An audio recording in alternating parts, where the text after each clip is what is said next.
Kali ini cerita datang dari kerabatnya tante gue ya. Sebut aja namanya Pak Tejo. Dia itu seorang mandor kontraktor yang akan melaksanakan atau melakukan renovasi sebuah villa di daerah Bogor. Nah, villa ini memang udah lama nih nggak berpenghuni, udah lama nggak diurus, dan memang ada beberapa bagian di villa itu yang udah sangat rusak, kotor, dan bangunannya ya memang nggak keurus gitu.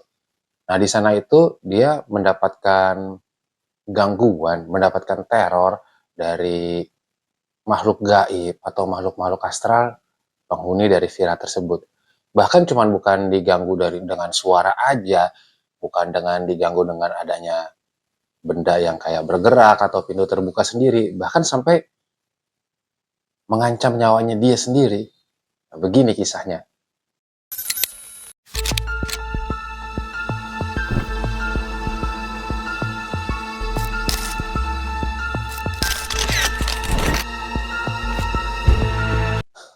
Ketemu lagi dengan gue, mantan Indigo.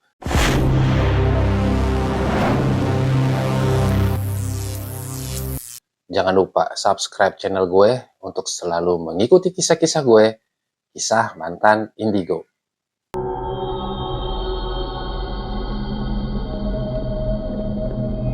Ya, Pak Tejo adalah seorang mandor dari perusahaan konstruksi dan dia saat itu ditugaskan untuk melakukan renovasi villa di daerah Bogor.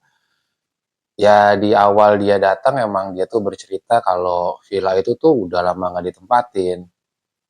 Ada bagian-bagian sebagian itu udah agak berlumut, ada malah atapnya atau plafonnya tuh ada yang udah jatuh gitu karena mungkin dimakan rayap atau karena udara yang lembab di bagian dalam villa itu. Selain itu juga, villa ini punya taman atau halaman yang luas di bagian depan ataupun di bagian belakangnya juga gitu. Jadi luas tapi ya udah banyak semak belukar, pohon-pohon liar yang tumbuh di halaman villa itu. Ya di hari pertama bekerja memang itu suasana udah nggak enak Pak Tejo bilang. Dia bilang tuh udaranya tuh lembab banget. Ya karena emang udah nggak keurus kali ya. Plafon yang udah roboh itu jadi ada bocoran air masuk, udaranya yang lembab, terus bikin bulu kuduk bisa merinding deh. Padahal itu saat itu Pak Tejo bilang itu tuh siang-siang saya awalnya ke sana bersama anak buah saya. Ya karena pekerjaan yang bakalan panjang, akhirnya Pak Tejo dan anak buahnya itu pasti nginep di sana gitu. Di malam pertama dengan suasana dan kondisi villa yang memang lembab itu ya nggak nyaman lah mereka beristirahat. Selain itu juga ya memang ada suara-suara yang ibaratnya mengganggu atau suara-suara yang nggak dikenal, entah dari binatang malam atau mungkin dari kayu atau konstruksi bangunan yang bergerak gitu. Jadi ada suara krak krak krak. Ya suara benda bergerak lah. Jadi kayak atapnya mau roboh kah atau suara-suara lainnya. Ya di pagi harinya normal seperti biasa, langsung mereka melakukan pekerjaan, bersih-bersih dulu apa-apa aja yang jadi sampah di rumah itu ya. Taman belakang juga dibersihin. Pokoknya dibersihin semua lah rumah itu. Setelah itu bekerja siang ya baru normal-normal aja kerja siang hari pertama, kedua, sampai seminggu tuh ya normal-normal aja gitu. Tidur malam pun ya suara-suara bergerak itu ya dianggap si bagian-bagian dari ada yang lapuk atau apa gitu. Ya setelah seminggu itu, setelah bersih tamannya, rumahnya udah mulai bersih, setelah dibersihkan, nah malah timbul itu gangguan-gangguan yang bahkan meneror para pekerja dan tukang dari Pak Tejo ini. Dan gangguannya itu nggak hanya malam aja, bahkan juga siang gitu. Jadi suara langkah terdengar saat malam hari, padahal saat itu semuanya udah keadaan istirahat gitu. Ada yang rebahan, ada yang tidur, tapi terdengar suara yang jelas melangkah dari luar villa ke dalam. Jadi kayak ada orang berjalan. Di siang hari pun demikian. Pak Tejo mendapatkan laporan dari anak buahnya yang bekerja di dalam villanya itu, kok seperti ada langkah berjalan di sana.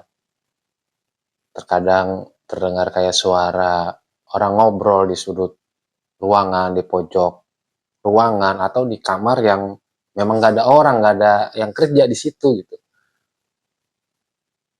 Ya Pak Tejo sih berusaha nenangin anak buahnya ya saat itu ya. Dia cuman bilang, ah itu halusinasi kamu aja. Kalau ada suara langkah itu ya bisa aja lah, mungkin ada kucing atau apa yang kamu nggak tahu, nggak kelihatan. Ya anak buahnya sih tetap ngotot ya, bilang, ya nggak mungkin Pak suara kucing sampai berat gitu langkahnya. Ini kayak orang yang gemuk gitu, orang yang punya berat badan yang berat, tuh langkahnya beg beg beg, itu kerasa banget langkahnya. Nggak mungkin lah kalau kucing suaranya kayak begitu. Tetap aja sih Pak Tejo berusaha nenangin anak buahnya ya. Udahlah nggak usah dipikirin, udah kerja aja normal, kamu biar cepet nih ngerjain proyek ini nih, biar cepet selesai. Jadi kan yang punya rumah puas, kita juga nggak lama-lama di sini gitu loh. Kalaupun ada gangguan gitu, udahlah anggap aja angin lalu. Minggu kedua gangguan hanya itu aja. Nah, saat minggu ketiga, gangguan atau teror penghuni gaib di rumah itu tuh makin lama tuh makin intens. Jadi malah makin tinggi. Seperti kayak pengen diakui nih eksistensi si penghuni gaib di villa itu gitu. Bukan cuma suara aja saat itu, malam hari malah itu bener-bener katanya tuh pintu kayak dibuka pelan, terus ditutup dengan keras gitu ya, bak, suaranya sekali, bak, dua kali, bak, sampai tiga kali. Itu untuk satu ruangan. Setelah itu terdengar lagi dari ruang utamanya atau dari pintu utamanya tuh, yang pintu luar masuk ke dalam rumah, sama kayak begitu, tiga kali juga. Ya saat itu sih kaget Pak Tejo tuh, oh ya ternyata nggak mungkin nih kalau cuma pergeseran-pergeseran, padahal kan beberapa bagian rumahnya udah diperbaiki gitu. Yang kemarin yang rusak-rusak udah dibetulin, yang keropos-keropos juga udah diangkut diganti dengan yang baru. Nggak mungkin kalau ada balok jatuh yang karena yang lapuk karena udah diganti. Ya saat itu Pak Tejo berinisiatif untuk melakukan doa aja, yuk kita doa bareng-bareng aja nih. Daripada kita ketakutan, ayo kita udah yuk yuk semua yuk kita berdoa bareng-bareng, kita ngaji deh nih bareng-bareng. Yasinan lah kecil-kecilan, ya ada berapa orang dia bersama anak buahnya, akhirnya Pak Tejo ngaji tuh untuk rumah itu. Hari berikutnya terus ada gangguan kalau malam hari. Indikasinya pun sama, rata-rata itu seperti ada suara langkah dulu, terus pintunya dibuka pelan, terus ditutup dengan kencang. Dan itu kejadiannya nggak cuma malam aja, walaupun saat siang hari nih, kejadian yang pintu terbuka dan ditutup dengan keras itu ya cuman sedikit aja. Palingan kalau sekali gitu loh. Itu pun di ruangan yang jauh, seperti di bagian gudang yang memang masih lembab karena masih dalam perbaikan. Berbeda dengan di malam harinya. Tapi ada satu kejadian yang itu akhirnya benar-benar kejadian yang dialami oleh Pak Tejo sendiri dan mengancam nyawanya dia. Jadi saat itu Pak Tejo dan anak buahnya itu sedang menggarap, merapihkan taman di belakang villa tersebut. Tanah yang dibalik, terus rumputnya udah mulai ditanam sama anak buahnya. Sampai pada akhirnya ada pemasangan lampu taman. Nah, saat pemasangan lampu taman itu, anak buahnya tuh merasa sudah melakukan instalasi listrik dengan benar. Tapi lampu tamannya itu ketika dicoba nggak nyala. Dicek sama Pak Tejo karena ada beberapa lampu tamannya di sudut-sudut. Itu lampunya nggak ada yang putus. Dicoba di fitting lampu yang lain itu, lampunya itu nyala gitu. Tapi begitu ditaruh di sana, lampunya itu mati lagi. Nggak nyala lagi. Ya akhirnya Pak Tejo nyuruh anak buahnya tuh, udah bongkar lagi coba ini jaringan kabelnya yang di bawah, siapa tahu ada kabel yang putus. Siapa tahu memang ada lagi nyambung kabelnya tuh nggak rapi, jadinya arusnya kemana-mana, malah takutnya ntar nyetrum nih ke yang lain. Pak Tejo udah ngingetin hati-hati ngerjainnya, jangan sampai nanti kamu kesetrum. Udah dibongkar lagi tuh kabel-kabel yang di tanahnya, dilihat semuanya normal, nggak ada yang kekelupas. Kalaupun ada sambungan, nggak disambung di sana karena kabelnya lumayan panjang dan disambungnya di tempat yang aman gitu. Setelah dilihat sama Pak Tejo sendiri, oh iya aman, udah nggak ada apa-apa ya. Udah diuruk lagi, rapi lagi. Nah pengerjaan itu lumayan sampai pada akhirnya tuh melewati waktu maghrib. Karena masih penasaran nih, Pak Tejo akhirnya bilang, coba deh nyalain lagi, kali aja nih malam bisa. Aneh juga ya, orang di instalasinya bener, nggak ada kebocoran, sambungan kabelnya bener, terus diperiksa kabel nggak kelupas, pasangan kabel di fittingnya itu bener bagus, lampu juga masih baru. Tapi kok bisa nggak nyala semua? Kalau satu oke lah, kata Pak Tejo. Nah, ini bisa semuanya loh. Akhirnya Pak Tejo nyuruh tuh anak buahnya, coba deh kamu satu orang nih nyalain saklarnya, ini satu orang nemenin saya deh di samping saya nih, di samping kiri saya. Ngeliatin deh kamu fokus ke lampu sana, terus dengerin ada suara listrik kah yang seperti konslet atau retak-retak gitu ya, derak listrik. Saya coba perhatiin yang sisi kanan, kamu perhatiin yang di sisi kiri, anak buahnya. Ya, anak buahnya bergegas itu nyalain lampu di saklarnya yang satunya udah standby. Diperhatiin sama Pak Tejo itu ya nggak ada yang nyala gitu satupun, di sisi kanan kah, di sisi kiri. Terus mereka konsentrasi ngedengerin, takut ada listrik yang konslet, nggak ada suara listrik yang konslet. Kabel dilihat semuanya kiri kanan ketanam dengan bagus gitu. Sampai satu ketika itu, ketika Pak Tejo mendekat ke salah satu lampu sambil mencari-cari siapa tahu ada yang salah di instalasinya, itu tiba-tiba ada kabel yang keluar entah dari mana. Kabel itu langsung seperti nyamperin kakinya Pak Tejo gitu. Jadi ini kakinya Pak Tejo nih, kabel entah dari mana tiba-tiba langsung bet gitu. Dalam kondisi itu listriknya itu mengalir. Jadi saat itu juga Pak Tejo lumayan kesetrum dengan hebat gitu loh. Dan alhamdulillahnya tuh anak buahnya ngeliat dan refleks langsung mendorong Pak Tejo gitu. Pak Tejo yang kaget, gak tahu harus ngomong apa gitu, masih shock. Seketika langsung, lah ini kabel dari mana nih arahnya nih, asalnya dari mana gitu. Diomelin tuh anak buahnya tuh ya satu-satu, kamu gimana sih kalau kabel ini, saya udah bilang instalasi harus hati-hati, ini kabel dari mana kok tiba-tiba begini. Ya anak buahnya dengan terbata-bata juga bilang, ya saya nggak tahu Pak, kan Bapak tadi lihat semuanya udah rapih nih, kabel nggak ada yang keluar-keluar, kabel nggak ada yang asal-asalan, kita udah rapi semua. Tapi nggak tahu juga nih kok kabel tiba-tiba muncul dari tanah dan langsung kayak nyamperin Bapak tadi saya lihat tuh. Jadi tuh kabel Bapak ngelangkah ke sana, ini kabel muncul dari belakang Bapak, agak bergerak sedikit ke kaki Bapak. Ah masa sih kayak begitu? Masa iya?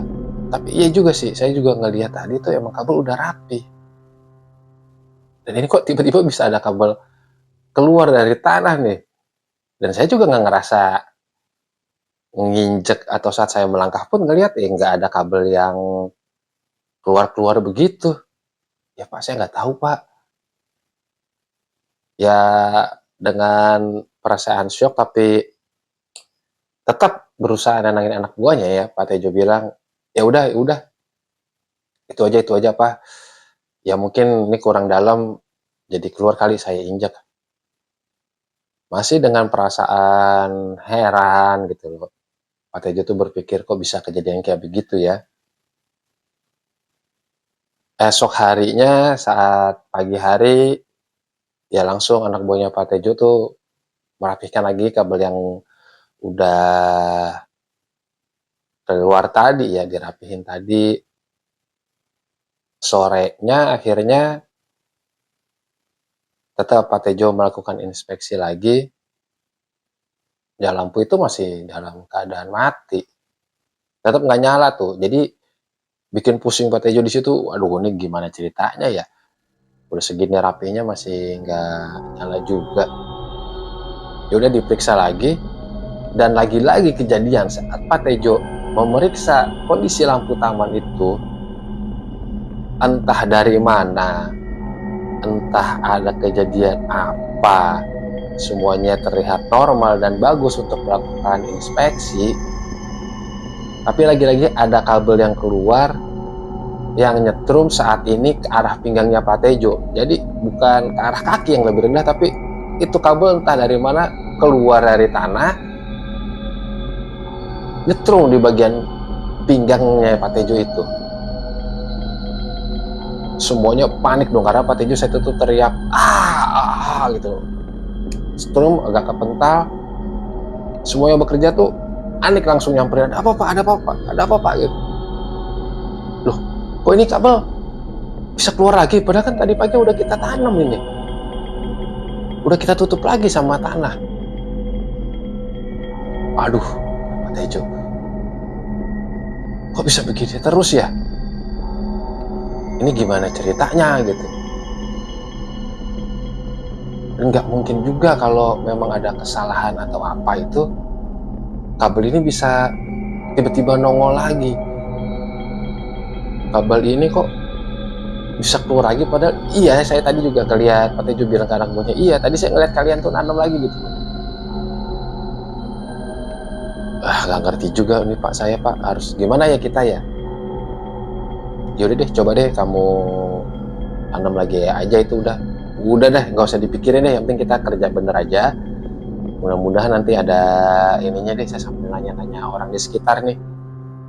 Ya kabel yang keluar itu akhirnya ditanam lagi sama anak buahnya Pak Tejo, dan saat itu Pak Tejo ngerasain sakitnya lebih hebat dari yang pertama ya, karena selain kena di bagian pinggang, dan kabelnya itu tuh menempelnya tuh agak lebih lama. Jadi kayak orang encok akhirnya Pak Tejo tuh saat itu berjalan. Nggak bisa berjalan normal lagi, masih dengan rasa kesakitan, nanya akhirnya ke penduduk lokal, ada apa sebenarnya itu villa, ada apaan sih? Ya akhirnya nyampein juga ke pemilik villa itu. Akhirnya diputuskan, ya udah Pak Tejo nih, nanti kalau udah rapi nih semua, nanti kita adakan doa bersama deh, selamatan deh buat rumah ini, kita berdua buat villa ini nih, karena kan memang udah lama banget saya nggak tempatin. Ya siapa tahu, kita nggak tahu ada apa, ya kita doa bareng-bareng deh buat keselamatan, supaya villa ini bisa mendatangkan berkah. Oh iya Pak, soalnya saya sendiri juga heran, ini semua instalasi lampu udah bener, perbaikan di dalam, di renovasi ini sudah saya laksanakan. Cuma di taman belakang aja tuh yang lampunya sampai sekarang nggak hidup. Padahal anak buah saya udah bekerja dengan benar, saya juga udah periksa, bahkan bukan cuma sekali Pak, saya periksa itu beberapa kali, instalasinya semuanya benar. Malah akhirnya saya sampai kesetrum itu saat meriksa kabel. Kalau dilihat, padahal ya semuanya udah tertutup dengan rapi, tinggal tes nyala aja, tapi nggak tahu tuh Pak, ada kabel tiba-tiba keluar dari dalam tanah kayak kabel keputus, saya sampai kesetrum. Ya pemilik villa itu sampai kaget saat itu. Masa iya sih Pak Tejo? Ya udah deh, Ya mudah-mudahan nih, nanti setelah kita selamatan, udah nggak ada lagi ya gangguan itu. Ya mudah-mudahan Pak, soalnya gimana juga itu kan saya hutang kerja sama Bapak, karena di bagian belakang itu lampu-lampunya, lampu tamannya belum bisa hidup Pak, walaupun udah kita instalasi dengan benar. Ya diadakanlah akhirnya doa bersama, selamatan di villa itu dari pekerjanya, dan adalah beberapa masyarakat sekitar ikut diundang gitu. Dan anehnya saat selamatan itu memang semua lampu dinyalakan ya, sekalian buat tes juga. Ya itu tiba-tiba lampu taman itu nyala tuh, normal, kayak ya memang sudah diinstalasi dengan benar gitu loh kelistrikannya. Di situ Pak Tejo juga bingung, ya owner ya atau pemilik villa juga merasa heran gitu. Ya itu Pak Tejo tuh bisa hidup tuh. Ya Pak Tejo nggak jawab, ya saya sih nggak tahu Pak, tapi kemarin-kemarin memang nggak hidup Pak, tapi ya alhamdulillah kalau memang malam ini bisa hidup deh, berarti saya nggak ada hutang kerjaan ke Bapak, dan ya berarti pekerjaan saya sudah terselesaikan dengan baik dan sesuai dengan ekspektasi dari yang Bapak mau ke saya. Ya udah Pak, memang mungkin ya kemarin ya ada aja lah ya namanya, mungkin ini villa udah kosong udah cukup lama. Ya mudah-mudahan nggak ada gangguan lagi nih setelah kita melakukan doa bersama ini. Dan ya benar, jadi dicoba selama sekitar 3 sampai 5 hari, itu semua instalasi kelistrikannya semuanya normal, baik di depan, dalam rumah, terutama atau terlebih di bagian taman belakang, lampu semua terinstal dengan normal, nyala semua fungsinya dengan baik, air mengalir dengan baik, tidak ada komplain, dan owner atau pemilik villa itu merasa cukup puas gitu. Dan jangan lupa buat sobat mantan indigo, jauhkan sugesti negatif, tumbuhkan energi positif, berdoalah kapan dan dimanapun kita berada. Salam mantan indigo.